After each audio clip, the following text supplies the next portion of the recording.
अस्सलाम वालेकुम नाज़रीन, आज की इस वीडियो हम बात करेंगे हाइपोथायराइडिज़म के बारे में। दोस्तों, हाइपोथायराइडिज़म एक ऐसी बीमारी है जिसमें थायराइड ग्लैंड थायराइड हार्मोन्स को कम मिकदार में प्रोड्यूस करना शुरू कर देता है, जिसकी वजह से बॉडी में मुख्तलिफ किस्म की तब्दीलियाँ नज़र आना शुरू हो जाती हैं।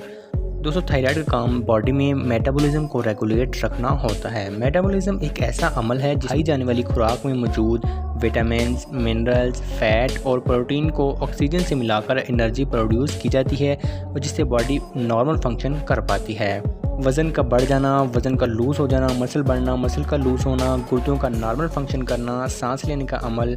ब्रेन फंक्शन, हार्ट रेट को रेगुलेट रखना, ये सब मेटाबॉलिज्म कंट्रोल करता है और इस मेटाबॉलिज्म को थायराइड ग्लैंड ही कंट्रोल करता है। दोस्तों, जब हाइपोथायराइडिज्म में T3 और T4 की कमी हो जाती है तो मेटाबॉलिज्म बॉडी का स्लो हो जाता है, जिसकी वजह से वज़न बढ़ जाता है, स्किन ड्राई हो जाती है, खाने में मौजूद प्रोटीन अच्छे तरीके से